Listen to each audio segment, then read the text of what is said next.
Hello class, Ms. Brody here. Welcome to our class tonight. I'm so sorry that it's a recording. As I said in my email, I had a family emergency that's come up this evening and I have tried to do everything I can to get out of it, but I'm gonna have to be there. It's personal and I've gotta be there. So please accept my apologies, but I did have a little bit of time that I wanted to do a recording of our class tonight and make sure that you will hear the instruction this way that you would have heard this evening. Also, just to let you know that I will be able to get back on around 8 o'clock and be able to go ahead and answer any emails that you have. So please just shoot them my way and I will answer them up until around 10 o'clock tonight. I will answer them. So just know that that's available. And again, accept my apologies, but you're going to hear everything just as you would in class. So hopefully maybe this will even be better because you can stop and start it and watch it at your convenience. So anyway, I'm going to go ahead and get started and go into share screen. As you all noticed, I'm sure, by taking the quiz last night, you have a couple new assignments in here, and hopefully you've been able to get in here and check out the module and again are doing the quiz that was due last night, and then your discussion tonight. Let me pop in here. And again, just a reminder, the discussion this week, because there is a draft or a final that's due, all you have to do is just give a quick blurb of what you're going to do based on the feedback that you received before you turn in your final. So just a real quick check-in. But let's pop into tonight's class and week 9. Can you believe we're on week 9? Holy cow, we're more than halfway done with our class. So as I've mentioned before, just when you think you take a breather from one essay, here I come talking about a couple other new things also. But that's kind of how the class goes. You guys are doing such a beautiful job, so keep up the great work. I know that you've already, because of the quiz and the assignment due, you have seen the annotated bibliography, but I just did want to pop in there really quick with you and just give a little bit more instruction that I would have given in a live class. And we'll pop in here first, new topic. And I know that a student did ask me, sent a great email and said, Ms. Brody, there was 2 examples that you gave, and one of them did it one way, one of them another. So thank you to the student that did that. You know who you are. And I'm going to go ahead and clarify that because that was a really great question, and I'm sure that other students had it as well. So here's the directions for the annotated bibliography that you needed to read to do your quiz. And I just want to say that this assignment, I am hoping that this is a super helpful assignment to you. And many of you, I'm sure, have already done an annotated bibliography before. But this assignment is really, honestly, and I mean this with all sincerity, this is geared for you. And it's not due for a bit of time. But what the idea behind this is that once you really kind of settle into what your argument topic is going to be, this just gives you basically a library of sources that you are going to be able to go back to and refer to as you are, doing this whole writing process for your argument paper. And, do you have to use every source that's going to be on this annotated bibliography in your essay?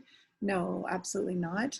Would it be helpful if you could? Yes, absolutely, because you've already done all the work in finding the source, and how helpful would that be for you just to be able to go ahead and put that into your essay?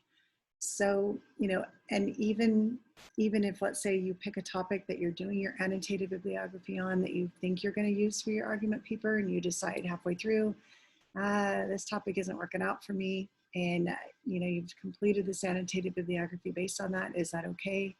Yes, perfectly okay. Sad for you because, I want you to be able to use this and this to be a really helpful resource for you, but absolutely fine if you don't end up using it.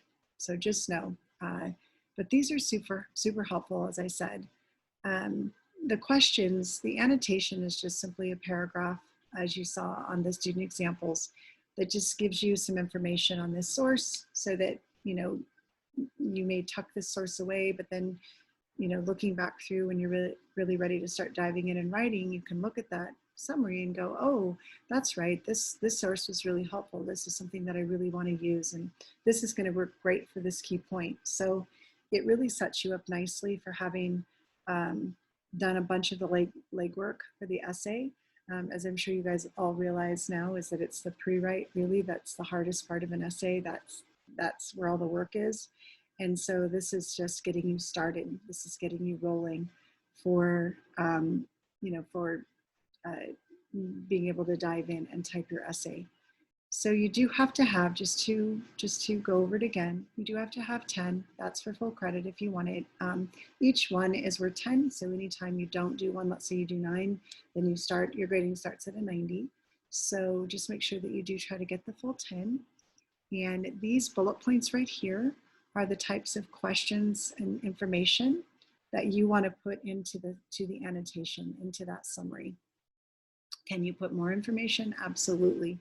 Do you have to use every single one of these bullet points in every single annotation? No, because some of them it won't apply. You won't be able to use it. So try to do as many as you can. Again, this assignment, I mean, this is for you. This is a resource for you for your argument paper. So the more information you put in there, the more you're going to have to refer back to. So here is an example, and just the normal, normal header. Now this here, just ignore that. That's just, I don't know what that is. That's probably from this resource that I took, but ignore that. And then you, of course, would just write annotated bibliography, not sample annotated bibliography. It looks exactly like a works cited page. It is a works cited page, except for instead of it just having the citations, you also have the annotation. It's alphabetized, just like a works cited page. It's not numbered, not bullet pointed. The sources lead it, the annotations in here. So notice that these are double spaced. And this one doesn't have 10. This is just to give you a sample. But this is how you put together an annotated bibliography. And I don't know how many of you have done an annotated bibliography before. I don't know, but I hope that you find it to be a really useful source. So let's go ahead and let's look at one more student example here. And now I'm a little confused with the student's question because both of them do double space. Oh, I see what he's saying. Okay, sorry guys. He wasn't asking if the lines of the citation are double spaced, but the lines of the annotation. And that doesn't matter. I don't care. That one's up to you. You can either double space it or you can single space the annotation. That's your choice. An essay, of course, it's always double spaced, but for an annotation, for an annotated bibliography, this can either be double spaced or single spaced. And now I'm realizing that's what the student was referring to. So this is a beautiful example. The student did a fantastic job with theirs. Notice this could be a little confusing because when I first looked at it again, I was like, they numbered it. That's an error. But this actually is how the article started. So notice there's a quotation mark there. So it started with 1 period teens. That's the title, which is an odd title, but that is the title there. So then, guys, I just want to make sure I'm recording. Hang on just a second. I don't see the record button going. Am I recording? Yes. Okay, sorry. Just wanted to make sure I was recording. I thought, oh my gosh, here I am doing this and I'm not recording. I am. Good deal. Okay.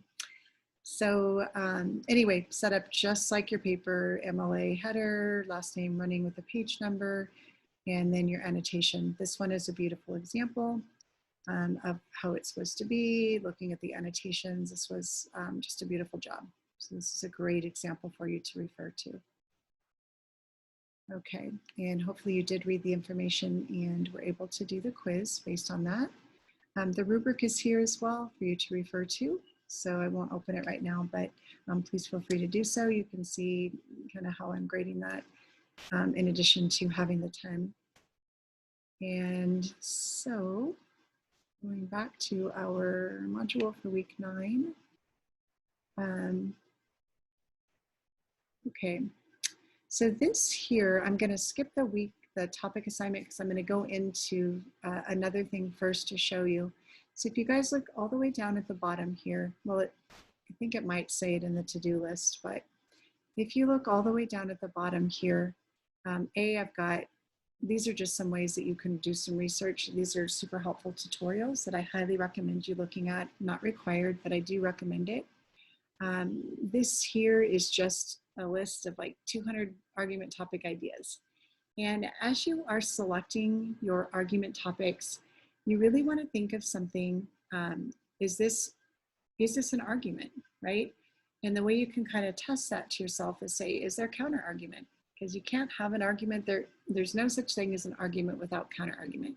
That'd be like me saying I'm going to go yell at somebody and they're never going to get a chance to come back at me and I'm just talking at them. That's not an argument. An argument, there's, both sides are, we're countering. You're having a discussion with somebody else, and you want to think of your paper in that respect. So when you're thinking of a topic, if you really are not sure, like, is this a good research paper or is this an argument? Ask yourself, is there counter argument? Is there, opposing sides? And, really hot ticket items that are, cutting edge, like COVID is a big one, like the vaccine, that would make a great argument paper because there's, oh my goodness, that is such a, there's so much on both sides. Like people are either, super for the vaccine or super against it. So it makes a great argument because you've got so much on both sides of the coin. So be thinking of that when you're selecting your topic. Do you have to pick something that is as controversial as the COVID vaccine? Absolutely not. But just know that if you're asking yourself, is this truly an argument? That's a big way to think of it. Is there a lot of pushback? And if there is, you've got a good topic. You've truly got an argument. The other thing I know that we talk about here in the to-do list is you writing a research question. And you might think, well, why do I have to write a research question? And a research question is simply just, what are you trying to prove? What are you trying to persuade somebody to with this topic? And that's how you can really best develop that research question. And there's not a grade on the research question. There will be on the thesis just because it's going to be so important, and that'll come a little bit later. But the research question is so important because it's how you get started. And it also helps you with your annotated bibliography and kind of directs you on how you are going to go about, starting this paper, because it can be massive, it can feel huge. And I've got a way that I'm going to try to break it down for you that hopefully will make it a lot more manageable. But one of the best ways to start is, number one, pick your topic. Number two, come up with a question. What am I trying to prove with this topic? And that's the question that you would ask in, like a Google search for finding sources and finding your topics. Okay. So now, how can we break this down so we don't have this 10-page paper that just feels monumentous and, you thought, gosh, the cause and effect was enough with 3.5 pages or whatever. So how can we do this? And just know that this is going to be broken down so that hopefully it is very manageable for you. And we'll break it down in such a structure that it's not going to be this huge lump of information all at one time. Okay.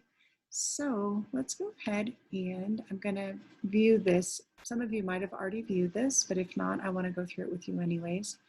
And it's opening. We're not getting that default thing telling us we can't open, thank heavens. So it's worth this 300 points. It's actually 250. No, it's going to be 300. I'm sorry, this is 122. So it's 300 points. And you can pick any topic you want. Honestly, I'm all about, free speech, letting you choose. You can choose whatever you want. If you're not sure about a topic, just come to me and say, Ms. Birdie, what do you think about this? Is this going to be okay?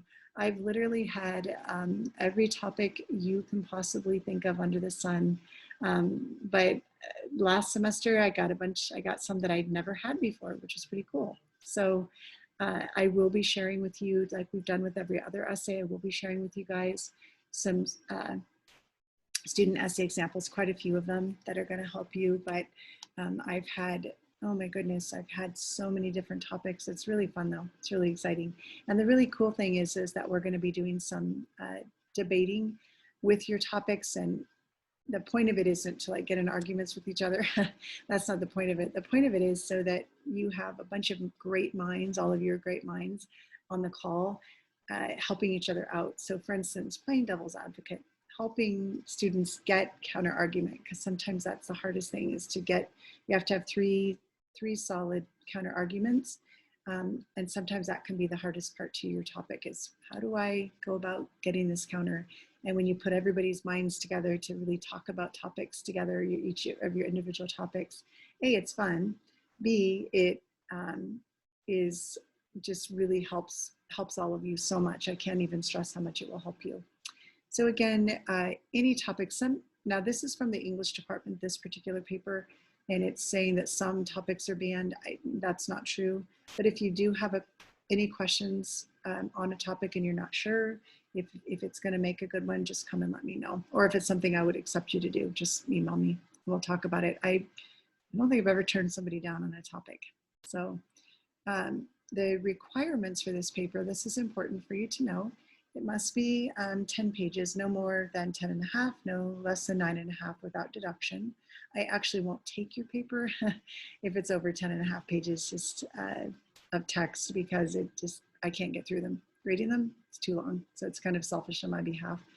And if it goes under 9 and a half, there's gonna be, it starts to get into a pretty hefty deduction because one of the objectives is that you do write this 10-page paper. And so now one thing, the other thing too is that your works cited is not included in the page count. So also if you do add graphs or charts or pictures in here, you do have to still make sure that the text itself is 10 pages. So if you're adding graphs and charts, you might have a 12-page paper. You know, it'd be kind of fun if you could just say, oh, I'm just going to add graphs and charts on my page and I'll have 10 pages.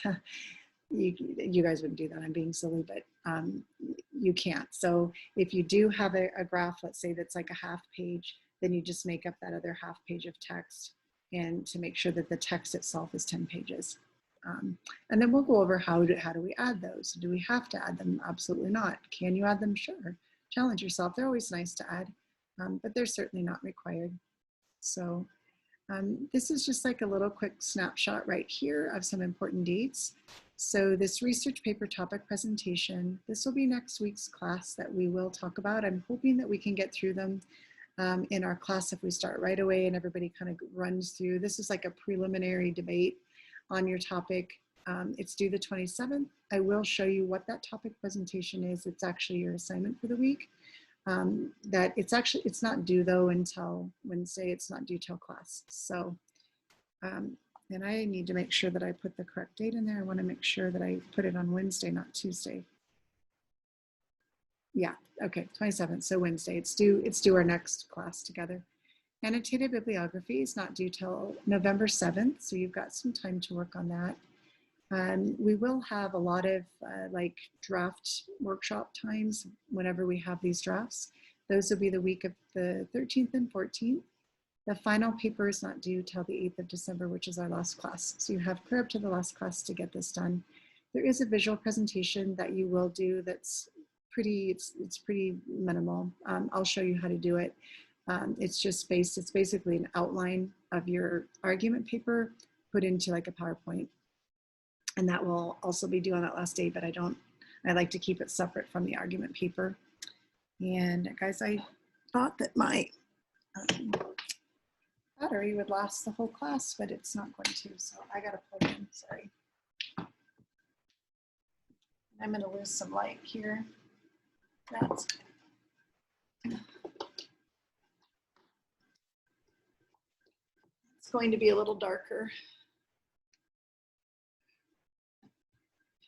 So sorry.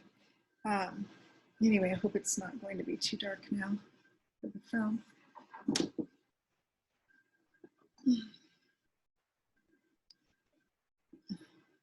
Okay, sorry about that, guys. Just got to plug in or I will lose you, or lose the recording. Okay, so just going down, this just kind of tells you there is another rubric I'll give you, but this is the rubric. This gives a better breakdown almost than the rubric does. So Here, plagiarism, we've already talked about. I don't feel like we need to go through that.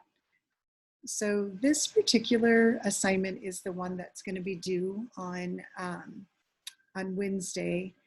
And this is the directions for it here. It's a very informal presentation. You will have to talk about what your topic is and introduce it, and just basically read the topic presentation, just read it to the class. It's super easy. And then here, right, this is the assignment itself. This is what you're going to find. I did separate it and I attached it to the assignment, to that Dropbox that on there for you. And it's pretty self-explanatory. Now I will say, let's say that you pick a topic and you decide that this is not, you do this and then you're like, nah, I've been thinking about it. I don't want to do this particular topic that you have chosen for this. Are you bound to doing that? Absolutely not. You are not. So don't worry. It's better, of course, if you can stick with that topic because it just makes it easier for you. You're getting more done with it, but don't feel like you absolutely have to stay with that topic. So just fill this out and you'll read it, and we'll start right at the start of class and run through. If we don't finish, we'll finish up the next class. Okay, this is not loading now for some reason. There we go. Do I have too many spaces in there? Oh dear. Yeah, I know why I have these spaces, because when I print this out and copy it, I leave these spaces so that you can pull this assignment out separate. But just know you need to scroll all the way down, and I'll bring this to your attention again. But I've got too many pages in there. So this is also a very detailed schedule. This is the part where I told you that I will really help you so that it's not overwhelming. So we're here right now. We're week 9. The paper's officially assigned. Annotated bibliography is assigned. And then it just gives you some tips on what you might want to start doing to stay on top of things. Week 10, this will be next week. Your topic presentation is due, and we'll talk about those. And it's just saying a mini goal. These are goals, these are not requirements. Maybe have 5 sources for your annotated bibliography done, because then the next week you only have to do 5 more and you're done. Week 11, I'll have you turn in, we'll be doing class debates, we'll be working on counter argument, and your thesis will be due. And then of course your annotated bibliography is due. By week 12, you really need to have your outline done, and your outline will be due, and then you need to start writing. The very first draft, of course, that just means a draft, just like, I always tell you, drafts do not mean completion. It means to show that you have a good start. That first draft is going to be on Wednesday, the 17th. We'll have a workshop. The second draft, there'll be 2 drafts, you just have to show progress, will be on the 1st of December. And then, of course, the final draft will be due on the 8th of December. So that'll kind of wrap us up. The visual presentations are also due, but we'll be talking about those one of these nights in here. I'll give you, around week 12, I'm going to give you directions on how to do the visual presentation. And it's not difficult. So, and again, it's just basically an outline of your argument paper, just put into a PowerPoint that I don't think we're going to have time with the time of our classes. I don't think we're going to have time to present to everybody. But what I think would be fun is I'm going to have you guys put them on the discussion board so that you could pick a couple that you view and then give some feedback to it. Is the way I think I'm going to have to do it with this class, because our class time is so short. So that in a nutshell, and I want to see how long I'm running. That in a nutshell is the argument paper. And I'm going to stop sharing. Well, actually, let's go back out here. And I just want to make sure. Okay, I think we're good. I think this lecture has been about a half an hour. So I think I will put on also another argument. And actually, yes, I'm definitely going to put that on there, because with the other video and this video, it'll be exactly what our class time would be. And it's just a pre-recorded video that I have that goes through the argument essay on what needs to be in there. We will go over this again, but it's going to give you an outline of what the argument essay needs to look like, and it gives you the instructions for it and talks about the thesis. So I'm also going to include that lecture on there, and between the two of them, that'll be our normal class time. And then just to make sure that you did watch this, I'm just going to have you tell me 5 things that you learned, and I'll put an assignment up there for it, just like we might in class, just because this is an important video. I don't want you to miss all this information. It's important for setting you up for success. So anyway, guys, again, thank you for joining on the video. Thanks for being here, and let me know if you have any questions at all, and I will get back to you. I'll be answering emails until about 10 o'clock at night. And also for the cause and effect, those of you who've already asked for the feedback, that is available to you. I've already sent you an email letting you know that it's done, and looking forward to the rest of yours. You have until 6 p.m. on Saturday to request feedback, and I love doing it for you, and I'm happy to do it. Just make sure that you just shoot me that email and let me know. So, all right, so have a good night, and I will be looking for emails. And please do watch part 2, the argument essay video that I'm also going to be uploading for you. Okay, good night, guys. Thanks so much. Have a great week.